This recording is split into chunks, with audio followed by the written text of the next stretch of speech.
इतना सम्मान मत दो कि हवा संग लहर जाऊं मैं, बस पल तो पल ही तो हूँ, एक जर्रे से भी एक छोटा कण हूँ मैं. नमस्कार. Thank you all.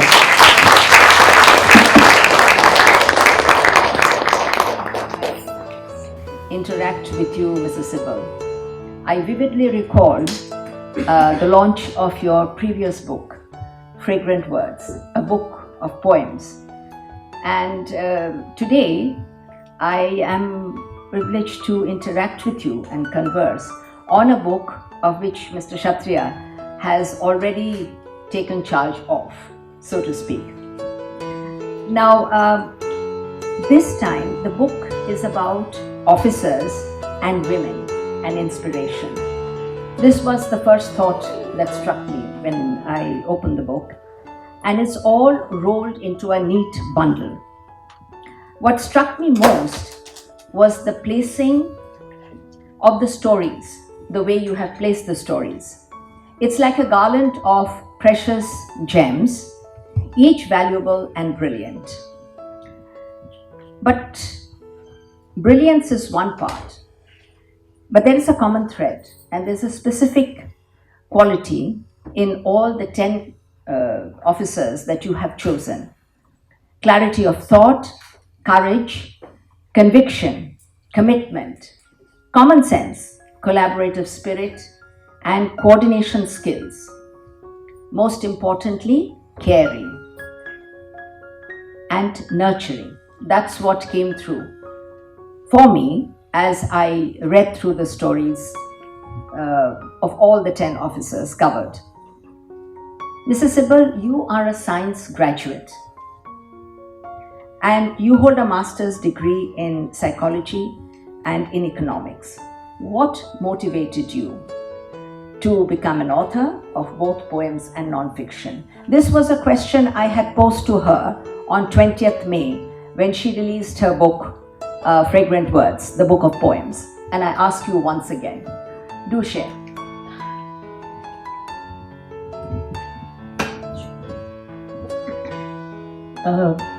Good evening, everyone. It's a pleasure to be here. Thank you for asking that question. Thank you, sir, for releasing the book. So I've been writing since I was very young. In fact, word, spoken, written, both reading and writing has been part of my life since I was very young. And I've always written, whether it was school, college. But as far as publishing was concerned, I think that began rather late. And my first book was Kamadheenu. In fact, my books are basically of 3 genres. One is about my work. It's mostly wherever I worked, if I felt that this needs to be shared with a larger public, I've written. And then the other is, of course, poetry, as you said, that I've got 2 anthologies of verses. And the third I would like to label as my COVID writing, the lockdown, during the lockdown. So, in fact, during the lockdown, one had not just more time to reflect, one also had time to look at life from a different perspective, because it affected all of us differently. So a lot of things that were there were these books, there were stories that were waiting to be written, which actually got written. So this is one of those. When I published Kamadheenu, in fact, how Kamadheenu came about was interesting, because I was then Joint Secretary in the Agriculture Ministry, and I looked after dairying, and I, like a lot of my colleagues, I'm of the belief that if you're actually going to make some meaningful intervention in policy, then you have to travel and see for yourself, you have to tour. So the first tour I took was, if I remember, to Sikkim, where I visited a monastery while I was there, and there was this very nice fragrant smell of lavender and maybe daisies, and a combination of both.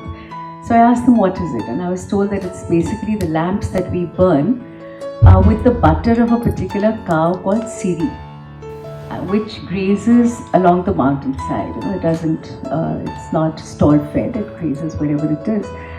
And that's what the fragrance is. And the belief that they had was that if you light a lamp with this butter, then whatever negativity there is in your life goes out, positivity comes in.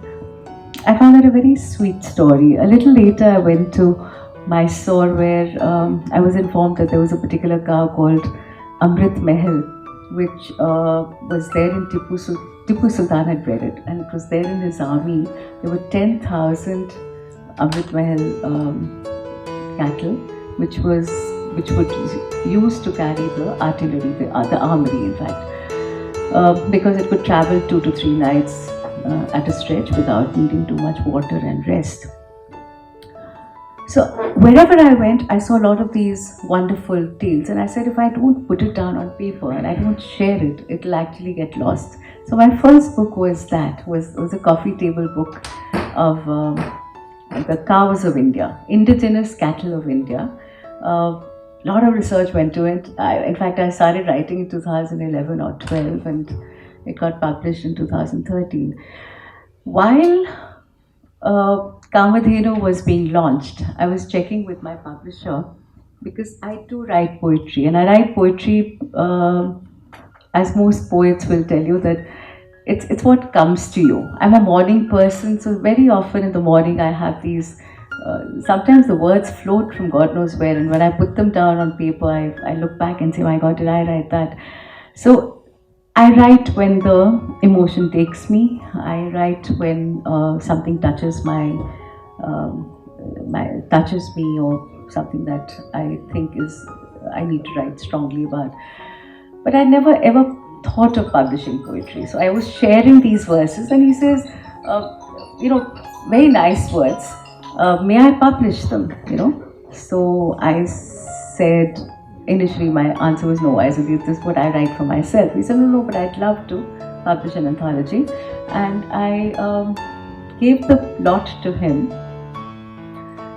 But I did not actually agree to it until a friend gave me a go-ahead. And this friend was Ruskin, born up in Missouri, because that's where I worked for about 4 years. Ruskin has this ability of being very frank. So I've heard him tell a colleague that this what you've written is not worth the paper it's written on. So he can tell you the truth. So if it wasn't worth the paper it was written on, he would have told me, Rajni, forget it, it's not worth it. But when he wrote back and said some very nice, beautiful things, that's, stating that the poems were lyrical, were haunting, were mesmerizing, and so on and so forth, I knew he meant it, and that's when poetry happened. That's the first one, then I had another one. Yeah, so the journey just went on, and when I was in MHE, I wrote about the disaster management book, Are You Prepared for a Disaster? That's where it started. But about this particular book, you said, or you haven't asked it all. Well, is this mic on? Yes, thank you. Well, I was going to add that why this book and what was your motivation? And let me also add with it, why did you choose these 10 and why women? Well, that's 4 questions in one. Well, yes, because I think one leads to the other. I just thought that if you would like to answer it together or take it up as you will. All right, so this book started, I think the book, the stories themselves, in fact, the desire to write something like this has been with all of us. I mean, you just read so much written against the service. And very often I don't allow it to upset me, but a lot of these acerbic, sometimes vitriolic, sometimes very acrimonious debates on the TV were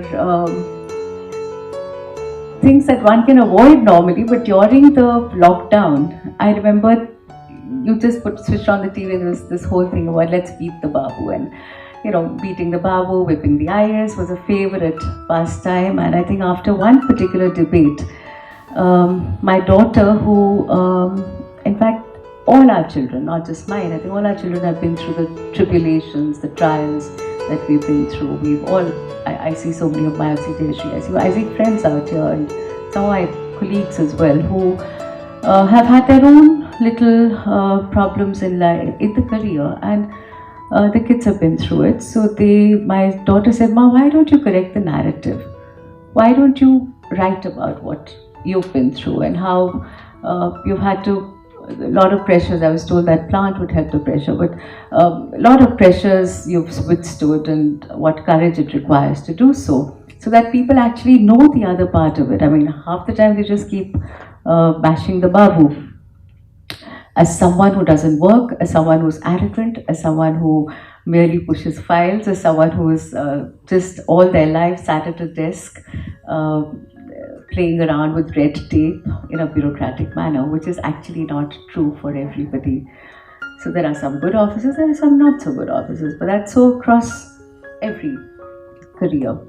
So I did the next best thing. I'm a little reticent about writing about myself. I said, let's start looking at narratives which bring out all the good qualities that are there in the various people I've worked with, people who've been my colleagues, people who've been my batchmates, my juniors, and present it to the world at large that there is a different set of people.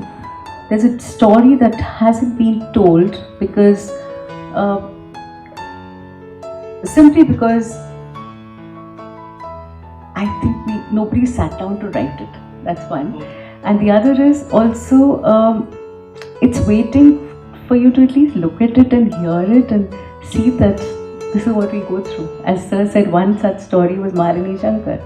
I mean, how many people in their lives can say that I had the posse of men who were just behind me, ambushed, die, and still she continued. Somebody from Maharashtra, from the headquarters here, came back and said that, we'd like to post you out. And she said, no, I'd like to continue working until I'm done with this particular job.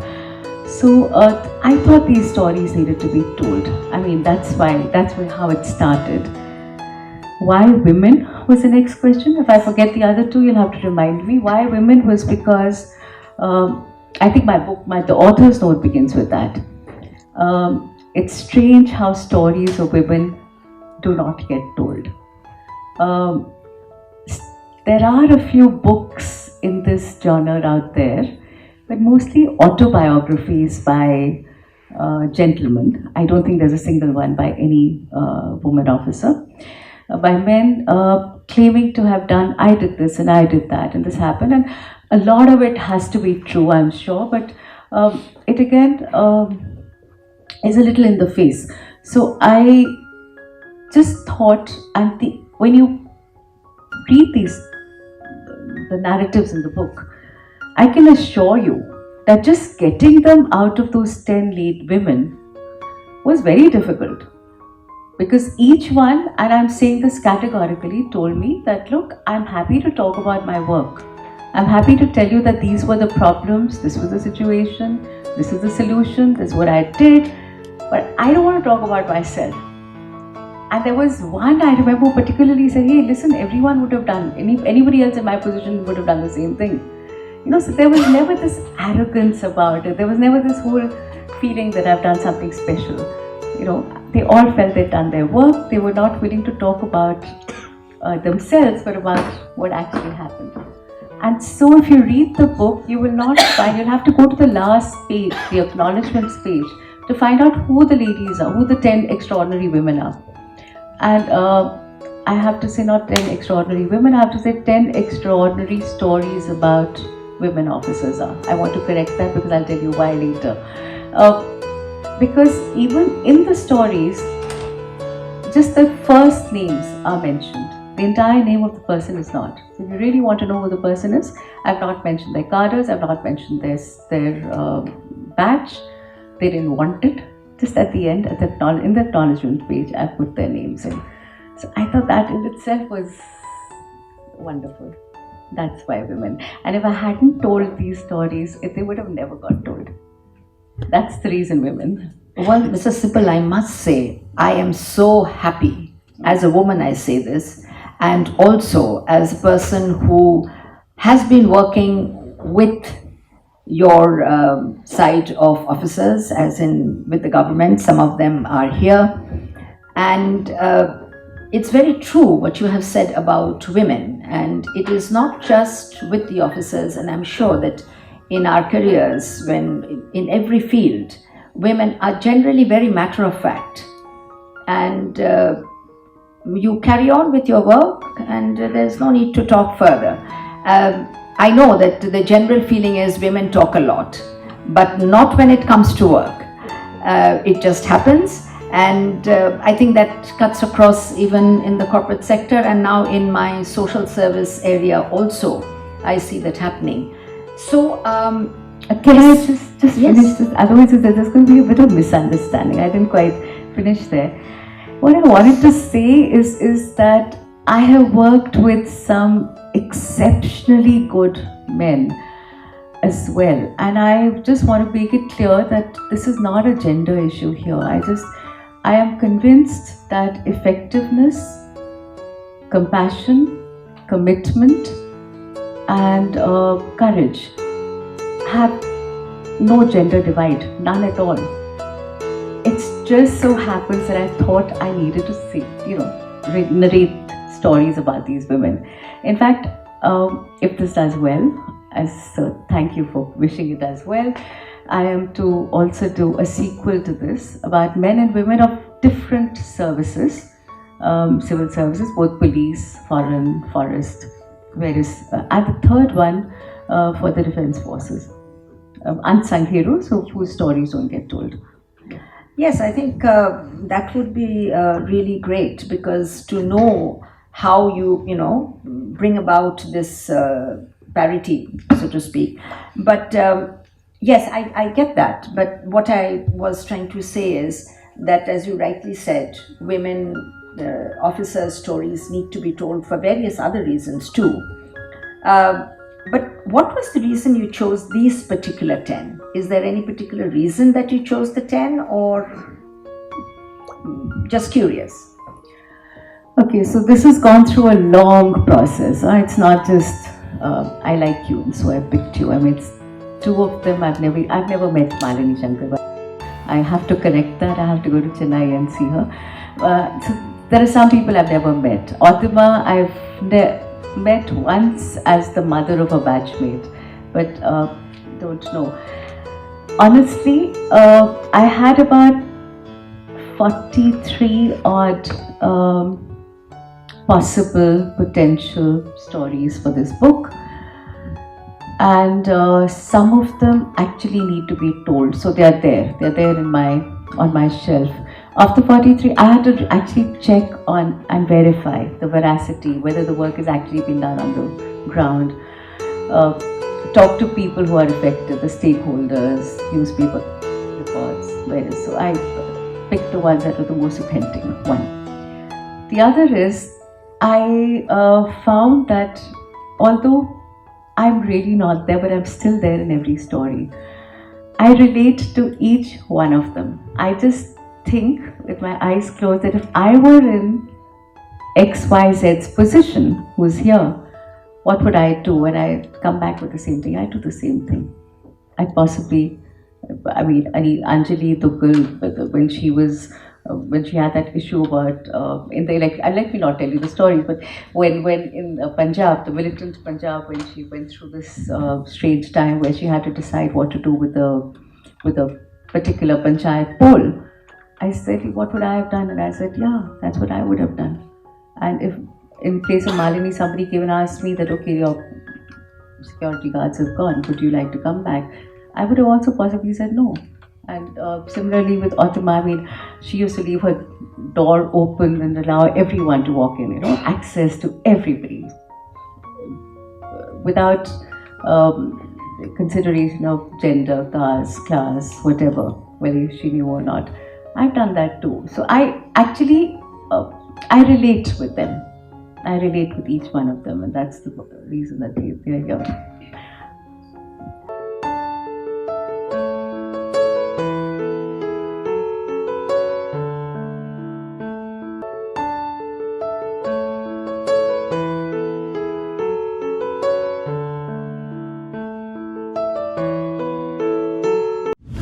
हमें like करें।